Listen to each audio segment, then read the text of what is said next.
Radio Fréquence Méditerranée. Il est 17h. La parole au livre. Auteurs locaux et nationaux au micro de Pascal Marmé. Romans, biographies, polars, nouvelles, policiers, contes et légendes, c'est la littérature locale et nationale sur Fréquence Méditerranée. La parole au livre, avec Pascal Marmé.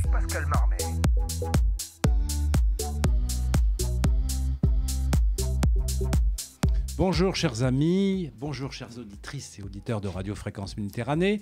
Aujourd'hui, nous avons la joie d'avoir Katia des Mandarins, comme une fois par mois, pour nous présenter des livres. Et mon invité principal, c'est Alexandre Scholder. Bonjour Alexandre. Bonjour Pascal. Alors aujourd'hui, Bonjour Pascal. Bonjour Katia. Vous allez nous parler de Alexandre le Grand, qui a été publié chez Hello Édition il y a quelque temps déjà. On va parler d'Alexandre le Grand, de sa vie, etc. Mais tout d'abord, en première partie d'émission, Katia, vous allez nous présenter 2 livres. Tout à fait. Alors, je vais vous parler donc de Nico Takian qui s'appelle La Menace, aux éditions donc Kalman Levy Noir. Voilà. Alors, c'est le 10e roman de Nico Takian qui se déroule en partie, pareil, dans le sud, notre région qu'on affecte tant. Qu'on affectionne, merci, tant. Alors, je vous fais d'abord un petit peu le résumé. C'est Julien qui va en fait se réveiller donc dans un hôpital. Très vite, il y a un drôle de docteur qui va lui poser toute une série de questions. Et chaque fois, il va se rendormir. Et au bout de 3 fois, en fait, la seule chose qui lui vient à l'esprit et qui se rappelle, il doit sauver sa femme. Sa femme a disparu. Il est avec 2 autres personnes qui ont les mêmes, les mêmes souvenirs, une forêt. Donc, ils vont très vite décider de s'enfuir. Et donc, dans la forêt, ils vont suivre, l'instinct finalement de Julien, qui lui, en fait, veut sauver Chloé. En deuxième partie, justement, on va voir Chloé, parce que Chloé va se faire enlever par un homme masqué qui veut en faire une femme parfaite. Vraiment, donc il va lui mettre dans un vase clos, enfin une petite maison avec tout va être tapissé. En fait, elle veut pas se laisser faire. Et donc, on va suivre cet homme, parce que cet homme l'a enlevé, mais pour une raison, sous prétexte, en fait, qu'il l'aime, ce qui n'est pas vrai du tout, bien sûr. On va suivre Julien, qui va, essayer de sauver sa femme. On va voir sa femme qui, ne se voulant pas se laisser faire, va essayer de s'évader. Et à chaque fois, en fait, on est tenu en haleine. C'est vraiment un thriller psychologique, haletant, Et la dernière partie, on va parler de celui qui l'a enlevé. Voilà, absolument. Voilà, c'est un thriller glaçant, retournement magistraux, après lequel vous ne verrez plus le monde de la même façon. Tout à fait. Et d'ailleurs, en fait, Nico Takian va parler de choses vraiment propres à la société en fait, d'aujourd'hui.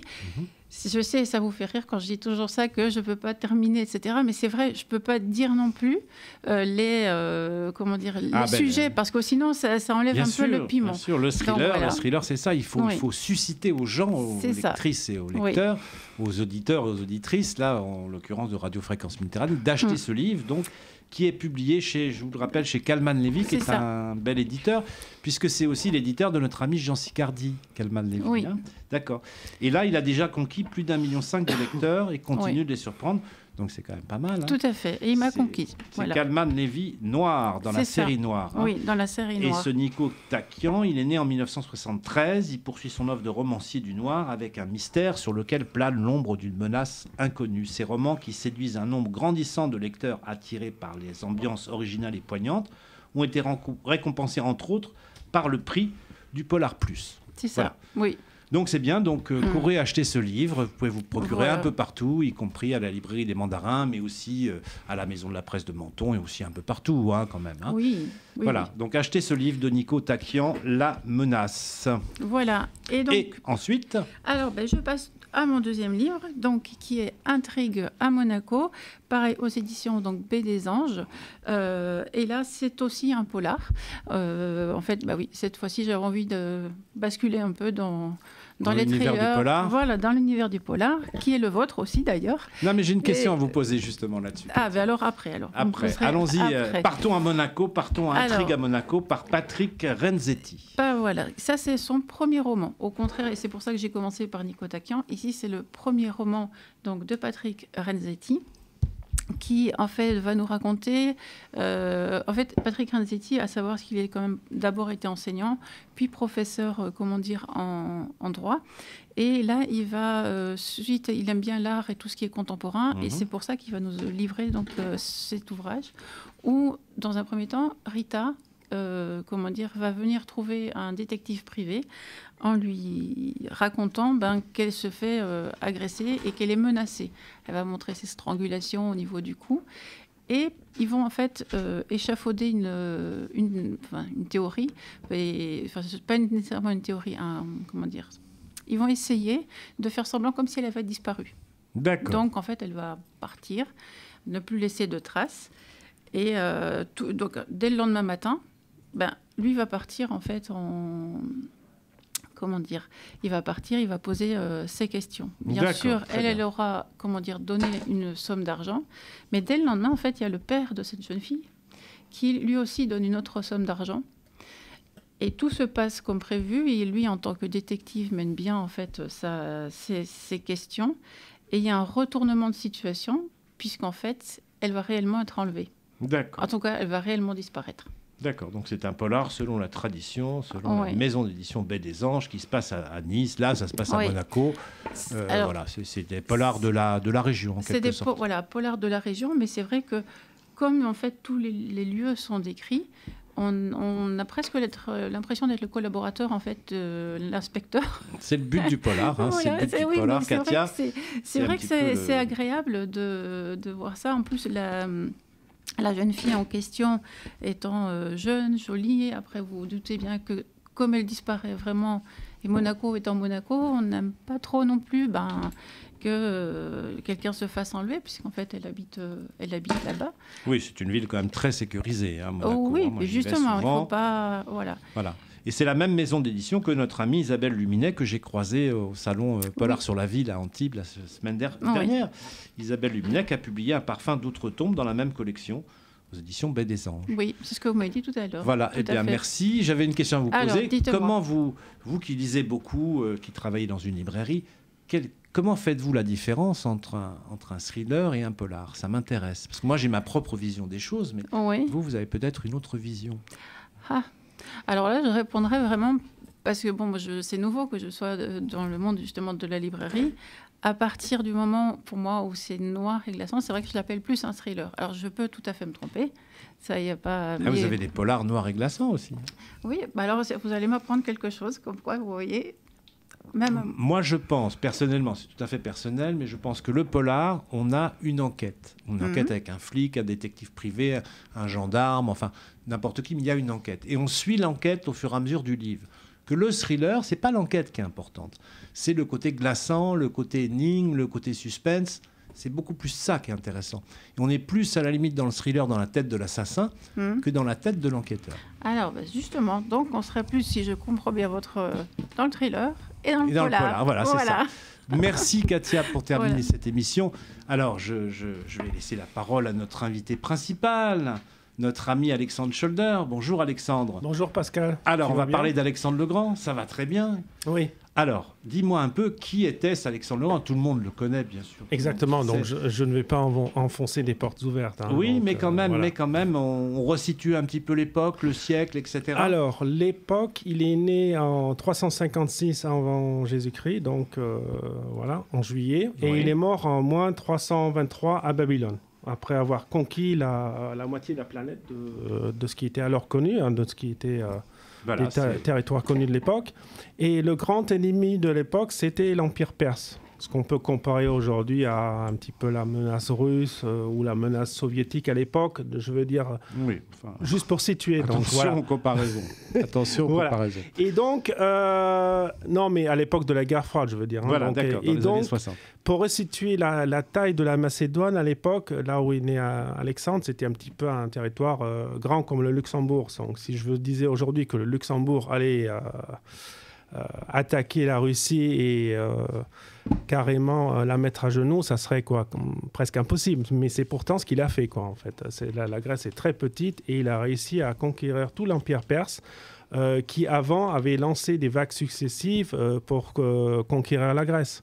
Ce qui n'a pas eu lieu parce qu'il y a eu des batailles vaillantes. Bon, on ne va pas revenir là-dessus. Mais en tout cas, le siècle où est né Alexandre, c'est un siècle de conflit. C'est-à-dire que l'Empire perse est très puissant et il cherche à s'agrandir. Donc, il lorgne beaucoup sur la Grèce. Donc, il a envie de s'emparer de la Grèce. Et il ne va pas pouvoir le faire.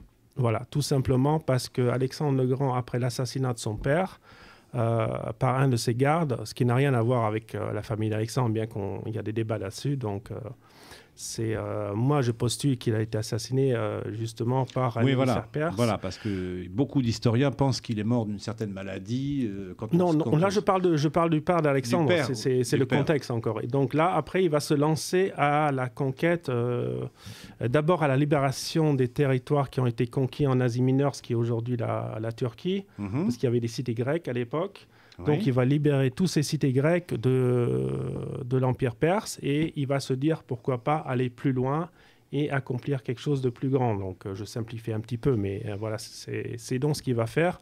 Et il va continuer jusqu'à ses conquêtes en Inde, où il y a eu une révolte de ses soldats. Voilà. Alors, votre livre n'est pas une biographie d'Alexandre le Grand, je tiens à le préciser. Non, ce n'est pas une biographie standard. Disons qu'il y a des centaines de livres sur Alexandre le Grand, donc pas utile de refaire toutes ces bases et tout ça. Moi, ce qui m'a intéressé, c'est de refaire les dernières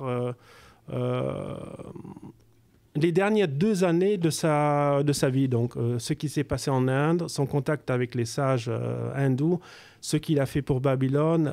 Donc, je voulais démontrer pas le conquérant, mais le bâtisseur, l'homme politique, la personnalité d'Alexandre le Grand. Oui, parce que... Et sa pensée unificatrice. On sait peu de choses d'Alexandre le Grand. Voilà, exactement. Que savons-nous vraiment de lui, de sa vraie personnalité, de l'homme, de ses passions, de son but ultime, de ses dernières campagnes très peu connues, en fait, en quelque sorte. Oui, tout à fait. Tout à fait. Ces 2 dernières années de règne, ce n'est presque jamais évoqué. Surtout pas la dernière nuit fatale où il se fait...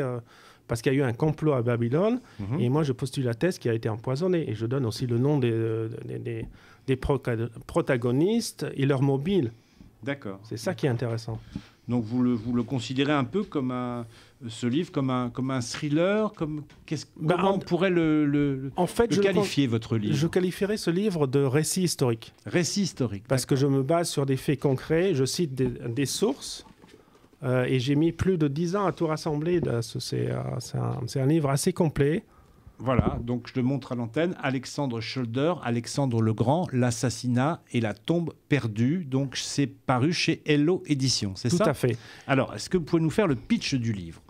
Alors, le pitch du livre, là, je vais partir sur la deuxième intrigue qui est dans ce livre, parce que non seulement je révèle ce par quoi il a été tué, le complot, les personnes, les généraux qui ont fait ça, leur mobile, et il y a aussi des philosophes dans le coup, donc il y a pas mal de choses très, très intrigantes qu'on ne voit pas dans les films, parce que les films sont tout à fait incorrects sur la fin de règne d'Alexandre le Grand, ça, il faut le préciser.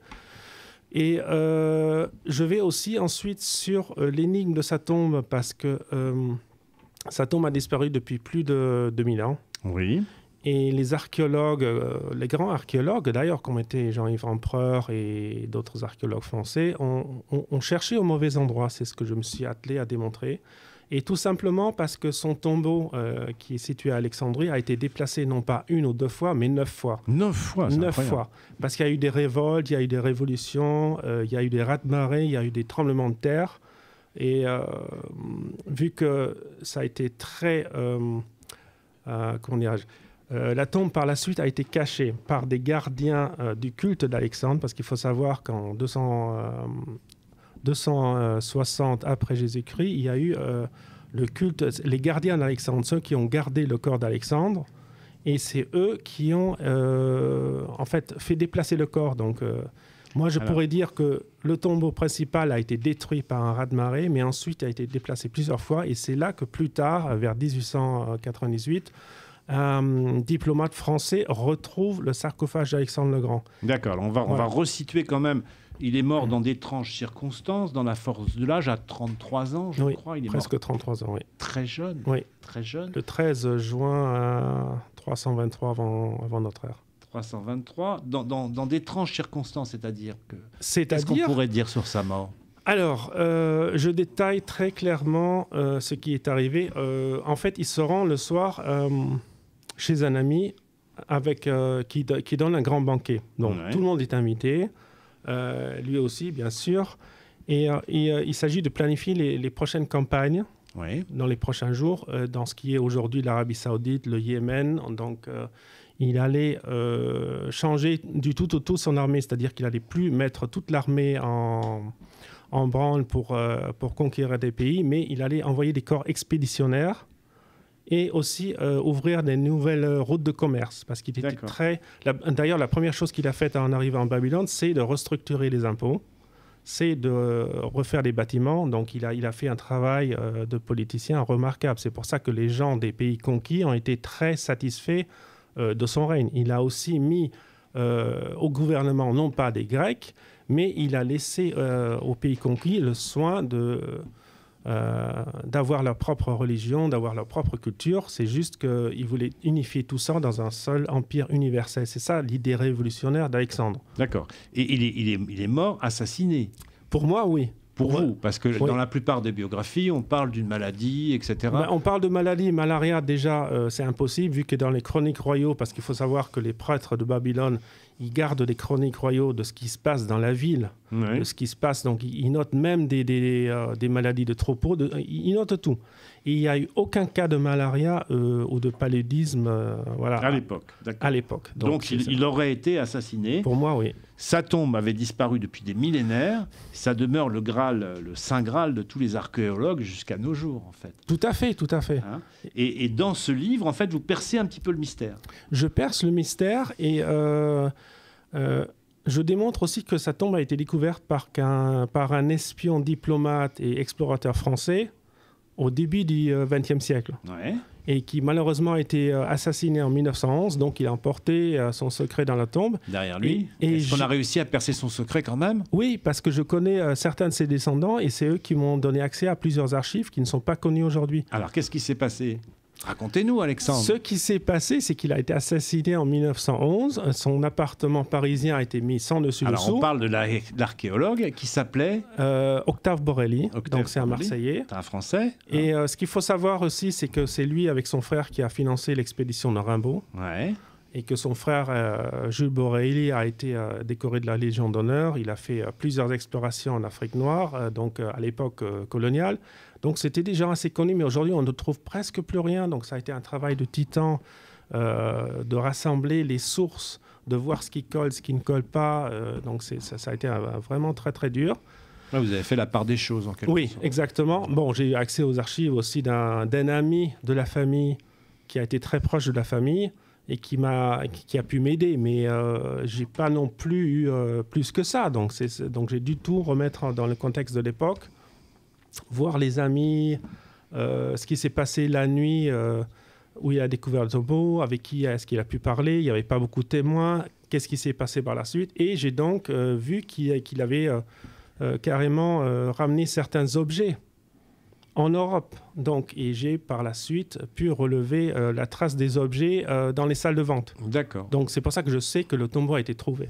Voilà, absolument. Parce que j'ai la trace des artefacts et c'est ce que je démontre vers la fin du livre, dans tout ce qui est artefacts volés, la piste des objets perdus du tombeau d'Alexandre le Grand, sur un siècle. Donc voilà. Voilà, donc c'est un récit inspiré d'une histoire vraie. Absolument. C'est le fruit de recherches historiques approfondies, de rencontres étonnantes, ainsi que de correspondances secrètes. Ça raconte l'histoire d'une sorte d'Indiana Jones français, en quelque sorte, très secret et inconnu, dont la découverte pourrait changer la face du monde. Oui, il était un espion pour la France. C'est ça, vers absolument. 1900. Donc voilà. Absolument. Et est-ce que donc ce livre traite, oui, Katia, traite surtout des 2 dernières années de la vie d'Alexandre le Grand? Oui, mais très largement. D'accord. Donc, je traite vraiment des relations d'État entre les généraux Alexandre, de la corruption de certains généraux qui se sont enfuis avec le trésor de guerre. Et donc, ça va très très loin. Aussi, je parle aussi de l'accusation qui a été faite par la suite par sa mère sur son assassinat, parce qu'elle était courante. Elle a pourchassé deux de ses tueurs et les a mis à mort. Ça, on ne le dit pas non plus.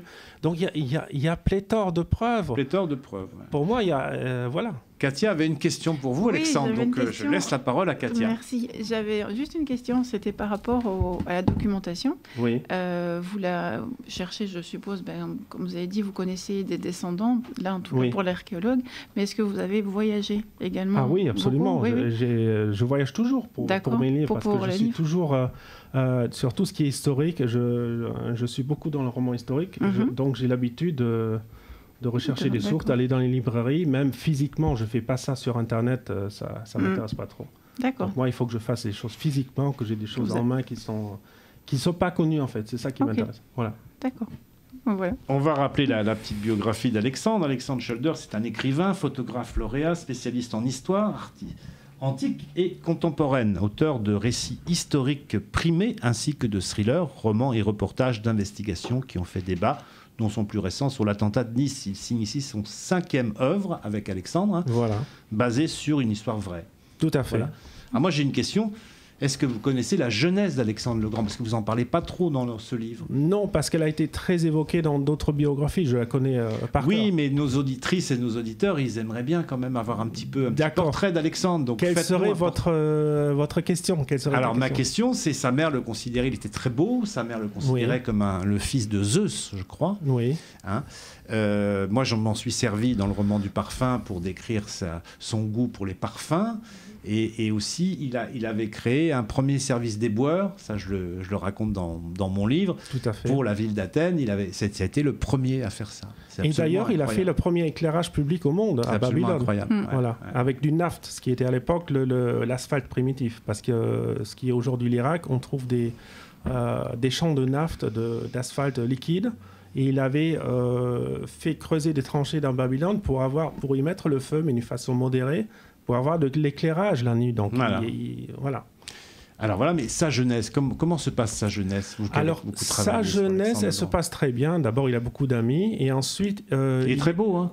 Oui, il est très beau, mais il n'est pas super fort. Parce qu'aujourd'hui, on le considère comme un athlète, mais il n'était pas super fort lorsqu'on a ses descriptions. Il était plus axé par tout ce qui est la connaissance. Il était une immense éponge de connaissances. Donc déjà à 8-9 ans, il a engouffré tout ce qu'on peut lire. Parce qu'à l'époque, on écrivait sur les tablettes. Donc son précepteur Aristote, disons qu'il passait 5 à 7 heures avec Aristote à converser sur la nature, sur l'arithmétique, la lecture. D'ailleurs, il a appris la musique, on le sait moins. Il a composé des poèmes, il a écrit des versets de musique, tout ça a été perdu par le temps. Donc, bien sûr. Voilà. Beaucoup de gens disent que c'était un tyran absolu aussi, comme quelque part. Non, c'est pas un tyran absolu, mais disons qu'il avait fait sienne la règle d'Héraclès, c'est-à-dire ce que on fait à toi, tu dois le refaire chez quelqu'un d'autre. Donc si on le traitait mal, c'est sûr qu'il vous le rendra. Donc, absolument. Voilà. Donc c'était la même chose. Je vous donne un exemple. Sur la ville de Tyr, il avait envoyé ce qui est aujourd'hui en Phénicie, donc au Liban, il avait envoyé 2 émissaires pour que la ville se rende. Donc, normalement, les émissaires, les héros d'une armée sont sacrés. On ne doit pas les toucher. Une sorte de diplomate. Voilà, exactement. Ils les ont mis à mort, ils les ont jetés par la muraille. Donc, la réaction d'Alexandre fut immédiate. C'est que non seulement il allait mettre de siège devant la ville pendant 8 mois, mais ensuite, disons qu'il n'a pas fait de prisonniers parmi les soldats. Donc, il était absolument furieux. Donc, voilà. Mais sinon... ça se passait toujours bien, parce qu'en Égypte, par exemple, ils l'ont accueilli en libérateur parce qu'ils étaient opprimés par les Perses. Ils ne leur avaient pas donné le droit de rendre leur dévotion au dieu de l'Égypte. Donc voilà, et il a remis ça en règle. Voilà. D'accord, donc sa jeunesse se passe très bien, il a soif de connaissances. Tout à fait, d'ailleurs à 16 ans, il a fait son premier fait d'armes à Kéroné avec son père. Il n'est pas très très fort, c'est pas un guerrier lui-même, il est pas... parce qu'il y a beaucoup de statues qui le représentent très musclé et tout, etc. Oui, ça c'est un petit peu l'idéalisation des statues grecques. Donc, voilà. Mais par contre, il était très tenace. Donc on savait qu'il faisait du pancration, c'est un sport de combat grec. Donc il était très pugnace. Il était pugnace, très vif, mais pas super musclé, donc pas plus musclé que d'autres. Voilà, c'est ça qui est... Cultivé, intelligent. Ah oui, très cultivé, très intelligent, et aussi très sûr de sa personne. Après que la mère lui a dit que tu es un descendant de Zeus. Ouais, direct de Zeus. Voilà, tout à fait. Considéré comme un demi-dieu. Donc il était un petit peu fier de lui quand même. Voilà, exactement. Et au niveau et après son adolescence, Alors son adolescence se passe très bien jusqu'à ce que son père Philippe soit assassiné. Donc là, il y a une sorte de clivage qui se crée. Donc du jour au lendemain, il est amené devant le conseil de guerre, c'est-à-dire que les généraux et les officiers de son père doivent élire le nouveau roi. Et c'est pas tout à fait... il y a toujours des risques parce que son père, à l'époque, il y avait la polygamie, avait plusieurs compagnes, donc il y avait eux-mêmes des enfants. Donc il n'était pas sûr qu'il allait monter sur le trône, alors que c'était quand même le fils légitime de la reine Olympias. Mais il y avait aussi une sorte de nationalisme parce que la reine Olympias venait d'Épire, ce qui aujourd'hui est l'Albanie, et elle n'était pas très bien vue avec les anciens Macédoniens qui voulaient plus avoir un Macédonien de souche sur le... Donc il y a déjà cette espèce de nationalisme tenace dont il va avoir un problème bien plus tard à Babylone. D'accord. Et à quel âge il monte sur le trône alors ? Il monte sur le trône à 20 ans. 20 ans, voilà. D'accord. Et pendant ces 13 ans, donc il est mort presque à 33 ans. Il a conquis tout le monde connu, quoi. En fait, le Moyen-Orient, l'Asie mineure, ce qui est aujourd'hui la Turquie, la Syrie, tout ça, voilà. Et l'Égypte jusqu'à l'Indo-Kush, carrément, donc jusqu'aux portes de la Chine et en Inde. Donc c'était quand même un génie militaire. Voilà, tout à fait. Hein, ces tactiques sont aujourd'hui encore enseignées dans les écoles militaires en Amérique et en Europe. Voilà. Et combien de temps pour écrire votre livre? Alors celui-là, plusieurs années? Ah oui, 4 ans et demi pour l'écrire. Et parce que j'ai changé plusieurs fois d'approche au fur et à mesure que moi-même, je m'étais investi dans l'histoire, au fur et à mesure que je découvrais plus de choses. Et je me disais, celui-là, c'est peut-être pas. Donc voilà, donc j'ai toujours changé des... Donc on va, je ne sais pas terminer l'émission, mais je vais vous faire un petit questionnaire de Proust avant. D'accord. Et on va rappeler le titre de ce livre, donc Alexandre Scholder. Alexandre le Grand, d'ailleurs, vous appelez Alexandre aussi. Voilà, exactement. L'assassinat et la tombe perdue, donc c'est paru chez Hello Édition. Vous pouvez vous le procurer un petit peu partout. On le trouve partout, votre livre. Tout à fait, Fnac, Amazon, sur les sites. Et d'ailleurs, il est aussi en version numérique depuis 1 an et demi. D'accord. Voilà. Et je vais en faire une suite. D'accord. Okay. C'est bien. Et vous êtes photographe en même temps. Il se rend régulièrement au Festival de Cannes. Voilà. Vous êtes invité souvent à Cannes. Voilà. Vous avez des projets cinématographiques. Oui, je cherche à voir. Vous avez joué dans un téléfilm, je crois. Oui, j'ai joué dans Crime à Biot et d'autres téléfilms. Donc, comme figurant, comme acteur. Comme acteur et dans d'autres comme figurant. Ça dépend ce que je peux avoir, ce que je peux trouver. D'ailleurs, je m'en nourris un petit peu aussi de ça. Dans mon prochain polar, parce que j'écris aussi des polars, je vais mettre une petite réflexion sur les films que j'ai... Attendez, je ne vous ai pas demandé vos projets, Alexandre. Un petit peu de temps. Quels sont vos projets pour 2025-2026 ? On y arrive. Et après, on termine par Proust. Mes projets, c'est de sortir 3 livres. Donc, cette année, je compte sortir un livre sur encore un récit historique. Sur Mona Lisa et Léonard de Vinci. Eh ben, c'est très bien, ça. Voilà. Beaucoup de projets, donc. Et ensuite, ça sera un roman de science-fiction et un polar qui se passe sur la Côte d'Azur. Alors, beaucoup de projets, beaucoup de salons à venir. Voilà, exactement. Alors, on va terminer cette émission, ma chère Katia, par le questionnaire de Proust, que l'on fait à la mode Bernard Pivot de Bouillon de Culture. Ce n'est pas le vrai questionnaire de Proust. Mon cher Alexandre, quel est votre mot préféré ? Je vous rappelle que c'est en direct et que ça doit être spontané. Les questions ne sont pas préparées à l'avance. Aventure. Oui, pourquoi pas. Et le mot que vous détestez ? Conformisme. Conformiste. Donc vous êtes un anticonformiste. Ah, tout à fait. D'accord. Le métier ou l'activité que vous n'auriez pas aimé faire ? Avocat. Avocat. Tiens, pourquoi ? Disons qu'on peut les acheter. Oh, pas tous, pas tous. Je vous le dis directement. Pas tous. Non, mais la vérité est très ambiguë avec les avocats selon où on se place, donc voilà. On va recevoir un avocat bientôt, là. On lui dira, on lui fera part. Pourtant, j'en connais beaucoup. De votre réflexion. Homme ou femme pour illustrer un nouveau billet de banque ? En France ou en Europe ? Partout dans le monde. J'ai eu des réponses. J'ai eu Marilyn Monroe la dernière fois. Ah. C'était incroyable. Laurence d'Arabie. Ah, pourquoi pas. D'accord. Donc, homme et femme, Laurence d'Arabie. Bah, pourquoi pas. Si Dieu existe, qu'aimeriez-vous après votre mort l'entendre vous dire? Tu as mené ta mission à bien, mon fils. Eh ben, c'est très bien. Et une dernière question, j'avais oublié cette question qui est très importante. Si la réincarnation existe, dans quelle plante, quel animal ou quel arbre aimerais-tu être réincarné, mon cher Alexandre? On peut être un homme ou il faut être un animal, en fait? Non. Si, tu peux. En cas de réincarnation, si la réincarnation existe... Elle existe. Eh bien, elle existe, donc très bien. Un arbuste, un animal, une plante. Une panthère. Une panthère. Et pourquoi? Pourquoi? Parce que j'adore les panthères. D'accord. Depuis que j'ai 10 ans, voilà. J'adore les panthères. Eh bien, c'est très bien. Donc, je vous rappelle les livres dont on a parlé aujourd'hui, Katia. Alors, moi, je fais juste une petite aparté et très vite. Intrigue à Monaco, donc que j'ai présenté de Patrick Renzetti, qui sera en dédicace à la librairie Les Mandarins le 16 juin.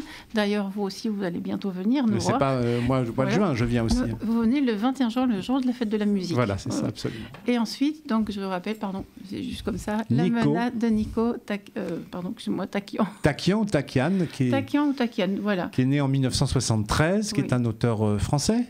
Non, il est français, il est quelle nationalité? C'est une bonne question, je vous remercie de vous l'avoir posée. Et là, je ne pourrais pas vous dire. Peu importe, c'est un auteur. Voilà. C'est un auteur qui est publié chez Calman Lévy, en tout cas. Oui.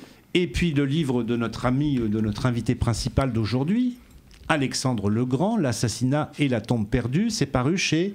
Hello Édition. Hello Édition. À Paris. Où est-ce qu'on peut vous voir un petit peu dans les salons là? On m'a vu récemment dans plusieurs salons. Je me partage toujours sur les salons de la Côte d'Azur, donc à Nice, Cannes, Monaco.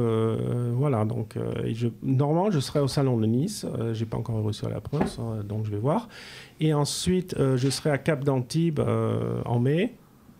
Ah oui, le salon de Cap d'Antibes. Et je ferai sûrement celui de Monaco si je ne suis pas en Grèce en septembre. Donc, voilà. Oui, parce que vous voyagez beaucoup, vous adorez la Grèce. Hein. Oui, tout à fait. Avec votre compagne, vous allez souvent là-bas. Tout à fait. D'ailleurs, j'ai fait une enquête sur la vie des Spartiates l'année dernière.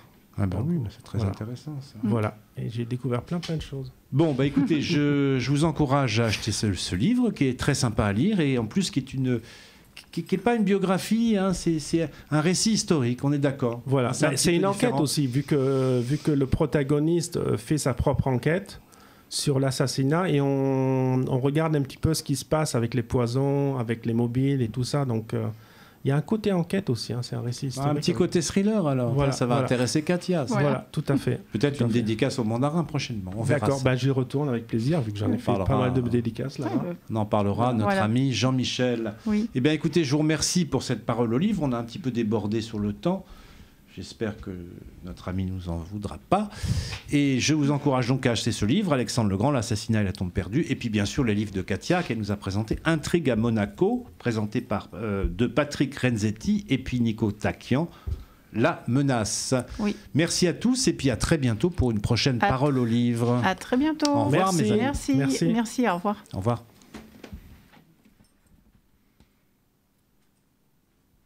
L'artiste découvert.